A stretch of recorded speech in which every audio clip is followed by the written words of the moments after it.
오늘 새벽 북한이 나흘 만에 또 발사한 미사일을 두고 한미 군 당국은 일단 탄도미사일로 단정하지 않았습니다.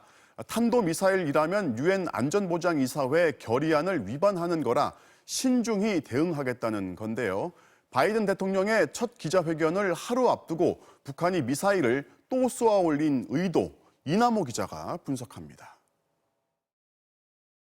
북한이 단거리 미사일을 발사한 건 오늘 아침 7시 6분과 25분, 19분 간격을 두고 두 발을 쐈습니다.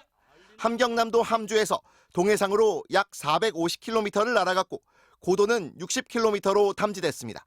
북한 함경남도 함주 일대에서 동해상으로 발사된 단거리 미사일 두 발을 포착하였습니다. 이번에 발사한 미사일은 북한이 지난 1월 열병식에서 선보인 개량형 KN-23으로 추정됩니다.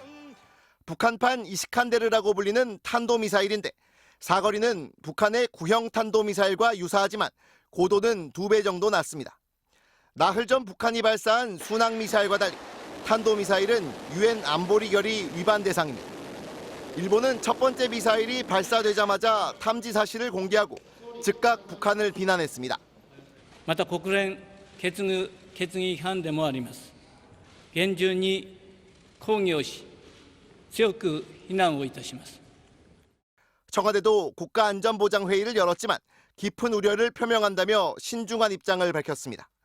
미국 인도태평양 사령부도 북한의 불법 무기 프로그램이 제기하는 위협을 보여주는 것이란 입장을 냈지만 직접적인 비난은 자제했습니다. 북한의 잇따른 미사일 발사는 바이든 대통령의 첫 공식 기자회견을 하루 앞두고 이뤄졌습니다. 바이든 행정부의 대북 정책도 곧 발표될 예정인데 이를 압박할 의도라는 분석이 나오고 있습니다.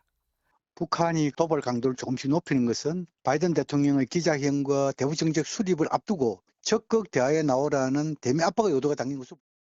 미국의 반응에 따라 보다 높은 수위의 공세를 감행할 수도 있다는 전망도 나오고 있는 가운데 다음 주 워싱턴에서는 한미일 안보실장 회의가 열릴 예정입니다. MBC 뉴스 이남호입니다.